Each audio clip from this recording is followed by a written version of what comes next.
കുറുപ്പേ, എത്ര നേരമാണ് ഒരു ചായക്ക് പറഞ്ഞിട്ട്? ബ്രിഗേഡിയർ സാർ റെഡി ആയിരിക്കുന്ന കാര്യം അറിഞ്ഞില്ല, ക്ഷമിക്കണം. സാറിന് ചായ മാത്രം മതിയോ അതോ കുറച്ച് ഏത്തപ്പഴം കൂടി പുഴുങ്ങിക്കൊണ്ട് തരട്ടെ? എന്ത് പണ്ടാരെങ്കിലും എടുത്തോണ്ട് പാടോ? എനിക്കട്ടെ തമ്പ്രാൻ കുഞ്ഞിങ്ങോട്ട് വരട്ടെ. എന്റെ അഹമ്മദൊക്കെ ഞാൻ പറയുന്നുണ്ട്. സാറില്ലാത്തപ്പോ സാറിന് അലക്കാനിട്ട് ഉടുപ്പും തൊപ്പിട്ടുകൊണ്ട് നടക്കാൻ ഞാൻ പറയും. ഊരടായി അലക്കാനിട്ട ഡ്രസ്സാണെങ്കിലും അതിട്ട് എനിക്ക് പ്രൊമോഷൻ കിട്ടിയത് എനിക്ക് പിടിക്കുന്നില്ലല്ലോ കുറുപ്പേ. നിന്റെ പ്രൊമോഷൻ ഞാൻ ഊരടാ ഡോബി കാത്ത് കിട്ടടാ. നീ വെറും പട്ടാളക്കാരനാ, ഒരു ശിപ്പായി. നിന്റെ ഭാവം കണ്ട നീ കാണലും തമ്പ്രാൻ കുഞ്ഞ് ശിപ്പായി ആണെന്നേ തോന്നുള്ളൂ. വന്ന് വന്ന് നിനക്ക് ആരും പേടിയില്ലാണ്ടായി. അതിനെങ്ങനെ? തമ്പ്രാൻ കുഞ്ഞ് കൊഞ്ചിച്ച് വഷളാക്കി വെച്ചിരിക്കല്ലേ. പക്ഷെ ആ തണ്ടും കൊണ്ട് എന്റെ അടുത്ത് വന്നാലുണ്ടല്ലോ, അടിച്ച് നിന്നെ ഷേപ്പ് ചെയ്യാൻ മാറ്റും. ചൂടാവല്ലേ കുറുപ്പേട്ട, ഞാൻ ഒരു തമാശ തമാശ. മനുഷ്യൻ ഭ്രാന്തായിരിക്കുമ്പോഴാണ് അവന്റെ ഒരു തമാശ. എല്ലാവർക്കും കയറി ഇറങ്ങാൻ ഞാൻ ഒരുത്തണ്ടല്ലോ ഇവിടെ. തമ്പ്രാട്ടി മരിച്ച ദിവസം കോവിലകം വിട്ട് പോവാൻ നിന്നവനാ ഞാൻ. തമ്പ്രാൻ കുഞ്ഞ് പറഞ്ഞുകൊണ്ട് നിന്നാ. പക്ഷെ അന്ന് തൊട്ട് തൊട്ടേനും പിടിച്ചതിനൊക്കെ തെറി എനിക്കാ. ഇന്ന് രാവിലെയും കിട്ടി കുറെ കാപ്പൂമ്മ. എന്നെ ഇതുവരെ മണീന്നല്ലാതെ കാപ്പൂമ്മ എന്നൊന്നും വിളിച്ചിട്ടില്ല. എന്നെ വിളിക്കില്ലല്ലോ. നീ അങ്ങേരുടെ ചക്കരും പഞ്ചാരും ഒക്കെ അല്ലേ. കുഞ്ഞനിയ എന്നല്ലേ വിളിക്കുന്നത് തന്നെ. വാച്ച്, ഷൂസ്, കളസമൊക്കെ വാങ്ങിത്തരല്ലേ. ഇനി മണികണ്ഠ തമ്പുരാനാക്കി കേടാ പേര്. നിന്നെ അയാൾ കൊഞ്ചിച്ച് വഷളാക്കി. നീ ഒന്നും നന്നാവുന്ന ലക്ഷണേ ഇല്ല. എന്നെ കൊഞ്ചിക്കുന്നതേ എന്റെ സ്വഭാവ ഗുണം കൊണ്ടാ. നിങ്ങളെ തെറി പറയുന്നത് നിങ്ങളുടെ കയ്യിലിരിപ്പ് കൊണ്ട്. എടാ, എന്റെ കയ്യിലിരിപ്പ് ശരിക്കും നീ കണ്ടിട്ടില്ല. അയ്യേ, എനിക്ക് കണ്ടേ.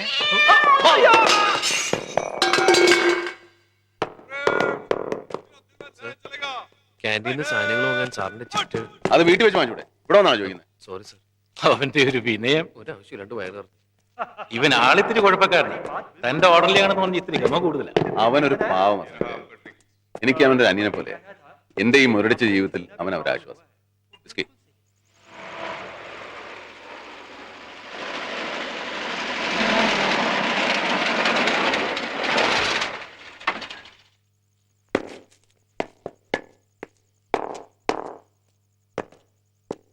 ഇപ്പോഴും ഇതൊക്കെ അറിയാല്ലേ?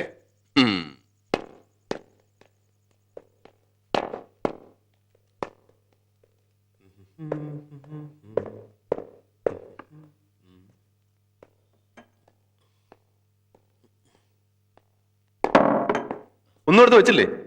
ഈ വിസ്കി അല്ല, സാധനം ഒരു തുള്ളി പോലും ഇല്ല. ഇല്ലേ? മനുഷ്യന് കഴിക്കണമെന്ന് തോന്നുമ്പോ മുടക്കം പറയാനാണോ നിന്നെ ഇവിടെ നിർത്തിയിരിക്കുന്നത്?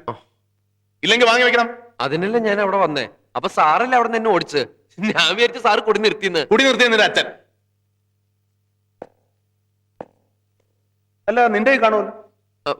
എന്റെ കയ്യില്ല. എന്താ, നീ കഴിക്കാറില്ലേ? കുപ്പി വാങ്ങാനല്ലേ നീ ക്യാൻറ്റീനിൽ കിടന്ന് അടി ഉണ്ടാക്കിയത്? അത് റമ്മൻ തന്നെ പിടിച്ച് വിഴുങ്ങും. ഓടുത്തുണ്ടോടാ. അല്ല, എനിക്ക് ഒരു മാസത്തേക്ക് കഴിക്കാൻ. ഒരു മാസത്തേക്ക് നീ കഴിക്കണ്ടപ്പോ. അല്ല സാർ, ഒന്നുകൂടി ആലോചിച്ച്. എന്നെടുത്ത് എന്റെ മദ്യത്തില് പാറ്റ വീണു കുറുപ്പേട്ടാ. ആകെ കുഴഞ്ഞു. എന്റെ റം വേണോന്ന്. ആർക്ക്? സാറിന്. ഇപ്പൊ തന്നെ 5-6 വീശിയുണ്ട്. ഇനി അതിന്റെ പുറത്ത് ഇനി ഇത്. ആകെ ഒരു കുപ്പി എന്റെ കയ്യിലുള്ളൂ. നിനക്കത് കിട്ടണടാ, കിട്ടണം. വല്ലപ്പോഴും ഞാനൊരു തുള്ളി വെച്ചാൽ കിടന്ന് ചാടലല്ലേ. അതിന് ദൈവം തന്നാണിത്. ഈശ്വര, ഇതിലൊരു തുള്ളി പോലും ബാക്കി വെക്കരുത്.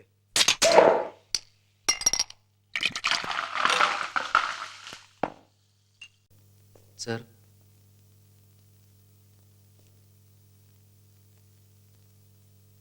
ഒരു മാറ്റവും ഇല്ലാതെ ചിട്ടയോടെ ഒരു ദിവസം കൂടെ കഴിഞ്ഞു അല്ലേ കുറിപ്പേട്ട? അതെ. പക്ഷെ ഇന്നൊരു മാറ്റമുണ്ട്. എന്താ അത്? സാധാരണ വിസ്കി അല്ലേ, ഇന്ന് എന്റെ റമ്മ. എടാ, ഇത് മദ്യല്ലടാ, കരിമ്പിൻ ജ്യൂസാ. അറിയോ? പൂവ്, ഞങ്ങളുടെ നാട്ടിൽ നിന്ന് ധാരാളം കരിമ്പ് ജ്യൂസ് ഉണ്ടാക്കാൻ കൊണ്ടുപോകാറുണ്ട്. അവൻ വീണ്ടും തുടങ്ങി അവന്റെ ഒരു നാട്. പുളുവ തമ്പുരാൻ. എന്ത് മാങ്ങാത്തോലും എവിടെ ഉണ്ടെന്ന് പറഞ്ഞാലും ഉടനെ അവൻ പറയും അത് അവന്റെ നാട്ടിലുണ്ടെന്ന്. നിന്റെ നാട്ടിൽ ചെകുത്താനുണ്ടോ? അയ്യോ, അത് മാത്രമില്ല. കുറുപ്പേട്ടനൊന്ന് അത്രയുടെ വരെ വന്നാ അതുമായി. സാറേ, ഞാൻ പറയുന്ന പുളുവൊന്നുമല്ല. ആറും പുഴകളും തടാകവും ചുറ്റും നീല നീല മലകളും കാടും കാട്ടാനയും കാട്ടാറും മൃഗങ്ങളും പക്ഷികളും. ഇത്രയും ഭംഗിയുള്ളൊരു നാട് വേറെയില്ല. സാറൊന്ന് നോക്കണം. ചന്ദ്രഗിരി അല്ലേ നിന്റെ നാട്? സാർ കാശ്മീരിൽ പോയിട്ടില്ലേ? അവിടെ എഴുതി വെച്ചിട്ടില്ലേ, ലോകത്തിൽ ഒരു സ്വർഗമുണ്ടെങ്കിൽ അതിതാണ് അതിതാണ് അതിതാണ്. സാർ എന്റെ നാട് കണ്ടു കഴിഞ്ഞാൽ ആ ബോർഡ് അവിടെ നിന്ന് ഇളക്കി ഇവിടെ കൊണ്ടുവന്ന് കുത്തും. സർ, സാറേ ഉറങ്ങി.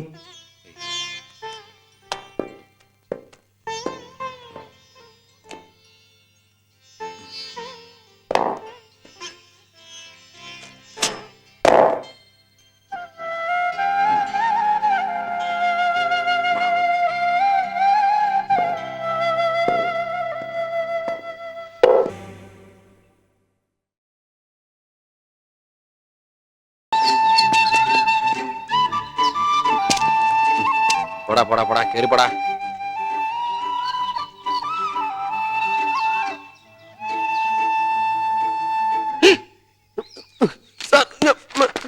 സോറി, ഞാൻ paper sir. EN Nair. Kumar sir, ഏത് കമ്പനിയാ ഇവൻ? സർ ആക്ച്വലി ഇവൻ ബ്രേവോ കമ്പനിയാണ് സർ. പക്ഷെ നവഡേസ് കേണൽ രവിയുടെ സേവകരാണ്. ബ്രിഗേഡിയറോട് ഒരു വാക്കുപോലും പറയാതെ ഞാൻ സണ്ണിച്ചാനെ ചാർജ് ഏൽപ്പിച്ചു പോയാൽ അദ്ദേഹത്തിനോട് ഞാൻ തോന്നുന്നു. നോനോ മിസ്റ്റർ ഫെർണാണ്ടസ് ആളുകൾ നിങ്ങളുടെ കാര്യത്തിൽ അദ്ദേഹത്തിന് വിഷമം ഉണ്ടാവും. എന്നാലും അതിന്റെ പേരിൽ തന്നോട് വൈരാഗ്യം ഉണ്ടാവുമെന്ന് ഞാൻ വിചാരിക്കുന്നു. താൻ ധൈര്യമായിട്ട് പൊക്കോ. ഞാൻ ബാംഗ്ലൂർ കോൺടാക്ട് ചെയ്യും. ഗോവിന്ദന്റെ വീട്ടിൽ ഇപ്പോൾ ആള് താമസമില്ല. വീട് വൃത്തിയാക്കി താക്കോൽ ഏൽപ്പിക്കാൻ ഒരു ഗോവിന്ദനാരെ അങ്ങോട്ട് അയച്ചിട്ടുണ്ട്. അയാൾ സ്റ്റേഷനിൽ വന്ന് നിങ്ങളെ കൂട്ടിക്കൊള്ളു. എന്തൊക്കെയാ വേണ്ടതെന്ന് വെച്ചാൽ അയാളോട് പറഞ്ഞാൽ മതി. ചെയ്തു. Thanks.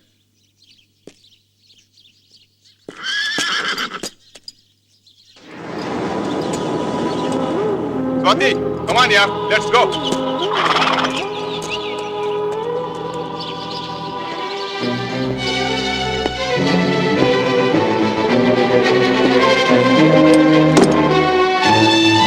No, this is too much. ബ്രിഗേഡിയറെയാണ് നീ അവമാനിച്ചിരിക്കുന്നത്. ഇഡിയറ്റ്. നീ എന്റെ ഓർഡറിലാണെന്ന് കൂടെ അറിയുമ്പോൾ അങ്ങർക്ക് വേറെ ബലം തോന്നും. അല്ലെങ്കിൽ ആ കുഴപ്പത്തിലായിരിക്കും. വേണ്ട, ഇനി നീ ഒന്നും പറയണ്ട. ഇനി നിനക്ക് ലീവ് തന്ന നാട്ടിലേക്ക് അയച്ചല്ല ശരിയാവില്ല. എനിക്ക് എവിടെയെങ്കിലും പോകണമെന്നുണ്ടെങ്കിൽ നിന്റെ സഹായം ആവശ്യമില്ല. ഞാൻ ഒറ്റയ്ക്ക് പോയിക്കോളാം. നിന്റെ ലീവ് ഞാൻ ക്യാൻസൽ ചെയ്യാൻ പോകും. സാർ ഞാൻ no more talks. Get out.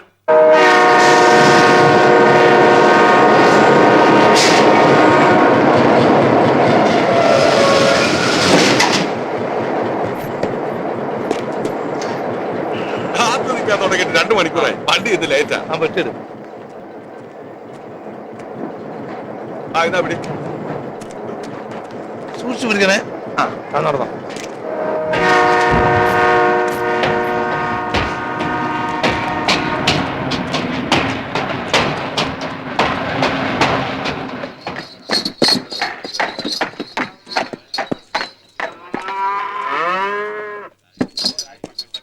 എത്തിയോ? Panchayat president GK Menon. ആളെ കണ്ടാൽ പരമയോഗ്യൻ. നിങ്ങൾക്കൊക്കെ വലിയ ഡിമാൻഡാ അല്ലേ? ഒരാഴ്ച ഇന്ന് വരും നാളെ വരും പറഞ്ഞ് കാത്തിരിക്കുന്നു. മനുഷ്യനായ പറഞ്ഞ വാക്കിനൊക്കെ ഒരു വില വേണം. ഞാൻ ഒരു പഞ്ചായത്ത് പ്രസിഡന്റ് ആണെങ്കിലും ഭരണകക്ഷിയുടെ ആളാ. ഞാൻ വിചാരിച്ചതിന് ജോലി തീർപ്പിക്കാൻ പറ്റും. അറിയോ? ഞാൻ ആരാണെന്ന് വിചാരിച്ചാ തനി കിടന്ന് ചാടുന്നേ? താൻ വെറുതെ ആടിനും പാണ്ടും ചികിത്സിക്കുന്ന ഡോക്ടറല്ലേ? ഗമ കണ്ടാ തോന്നും ആളെ ഓപ്പറേഷൻ ചെയ്യുന്ന ഡോക്ടറാണ്. ഡോക്ടറോ? നോക്കി ഇന്ന് സമയം കളയണ്ട. പെട്ടിയും കൊട്ടൊക്കെ എടുത്തു വെച്ച് പണി തുടങ്ങാം. ആദ്യം തരി ഉടക്കാനുള്ള എന്റെ ഒക്കെ തരി ഉടച്ച് പണിയെടുപ്പിക്കാറാക്കുക. പിന്നെ ചവിട്ടിക്കാൻ ഒരു കാളയൊരു. നിങ്ങൾ എന്താ ധരിച്ചിരിക്കുന്നത്? പശുവിന് ഗർഭം ഉണ്ടാക്കാനും തരി കൊടുക്കാനുള്ള ആളാ അദ്ദേഹം എന്നാ? മൃഗ ഡോക്ടർ അല്ലേ? മൃഗ ഡോക്ടർ അല്ല, മിലിറ്ററി ഓഫീസറാ. പിന്നെ എന്തിനാ ഇങ്ങോട്ട് പോന്നെ? ആള് വന്ന് വിളിച്ചപ്പോ ഇങ്ങോട്ട് പോന്നു. വിളിച്ചപ്പോ പറയണ്ടേ? ഞാൻ ഇയാൾ ഗോവിന്ദനായരാന്നാ വിചാരിച്ചത്. എടോ, ഇവരെ പറഞ്ഞിട്ട് കാര്യമില്ല. തന്നെ കൊണ്ടൊരു വഴിക്കിറങ്ങി എന്നെ വേണം തല്ലാൻ. മരം കോടനാ താൻ. കാളെ പറ്റുമെന്ന് കേട്ടാ ഉടനെ കയറെടുക്കുന്ന പോത്തക്കോടൻ. ഞാൻ എന്ത് ചെയ്തു എന്നാ? വല്ലവന്റെ നില പെട്ടിയെടുത്ത് വെച്ച് കൊടുക്കാൻ തന്നോട് ആരാ പറഞ്ഞേ? എന്റെ മാനം കെടുത്താൻ വേണ്ടി കച്ച കെട്ടി ഇറങ്ങിയിരിക്കുക ഇയാള്. എടോ, വായി നോക്കി നിൽക്കാതെ ആരോടെങ്കിലും ഒന്ന് വാതറന്ന് ചോദിക്കടോ, ഈ മുടിഞ്ഞ കൗണ്ടറുടെ വീട് എവിടെയാണെന്ന്.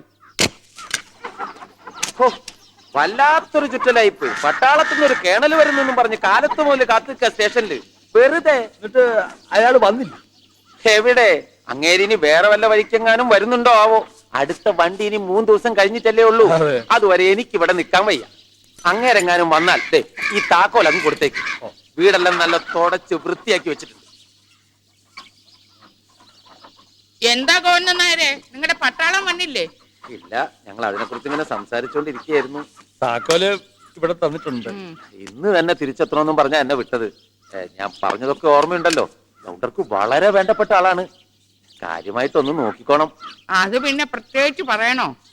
ഒരു കുറവും വരുത്താതെ ഞങ്ങൾ നോക്കിക്കോളാം. നായർ ധൈര്യമായിട്ട് പൊക്കോളൂ.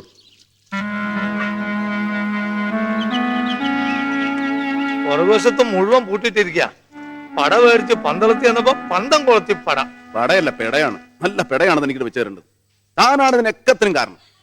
എന്നെ ഇങ്ങനെ ചീത്ത വിളിച്ചിട്ട് എന്താ കാര്യം? ഇനി അങ്ങോട്ടുള്ള കാര്യങ്ങളെ പറ്റി ചിന്തിക്കുക. തിരിച്ചു പോകാനാണെങ്കിൽ 3 ദിവസം കഴിഞ്ഞേ വണ്ടി ഉള്ളൂ. തിരിച്ചു പോകാനാണ് പിന്നെ ഇങ്ങോട്ട് കെട്ടിയെടുത്തത് എന്തിനാ? എന്നാ പിന്നെ ഇരിക്കാം ഉമ്മർത്ത് ഇങ്ങനെ കാറ്റും കൊണ്ട്. ഏത് അശ്വേരത്തിനാ കണി കണ്ട് ഇറങ്ങി പുറപ്പെട്ടെന്ന് ആർക്കറിയാം. നിങ്ങളാണ് ഇവിടെ താമസിക്കാൻ വന്നത്? ഉം. ഈ താക്കോൽ ഇവിടെ തരാൻ പറഞ്ഞു. ആര് പറഞ്ഞു? എന്റെ അച്ഛൻ. നിന്റെ അച്ഛനെന്താ കുരുടനാണോ? ഞങ്ങൾ സ്റ്റേഷനിൽ വന്നിറങ്ങിയ ആൾ കണ്ടില്ലേ? എവിടെയാള്? അച്ഛൻ പാടത്ത് പമ്പ് സെറ്റ് നന്നാക്കാൻ പോയിരിക്കുക. അത്തരം ജോലി തിരക്കുള്ള ആളാണെങ്കിൽ ഇത്തരം കാര്യങ്ങൾ ഏറ്റെടുക്കരുത്. മനുഷ്യനെ ചുറ്റിക്കാൻ സ്റ്റേഷനിൽ കാണാന്ന് പറഞ്ഞിട്ട് എവിടെ പോയി കിടക്കായിരുന്ന ആള്? അയാൾ എന്താ പറഞ്ഞത്? ചെച്ചത്ര അയാൾ കാണിച്ചതെന്ന്. എടോ വാതില് തുറക്കടോ. ഓ, ഇനി എന്റെ മുമ്പിനെങ്ങാലും വന്ന് വിട്ടാ തെറി കൊണ്ട് ഞാൻ അയാൾ അഭിഷേകം ചെയ്യുമെന്ന് പറഞ്ഞേക്കും. നിന്റെ അച്ഛനോട്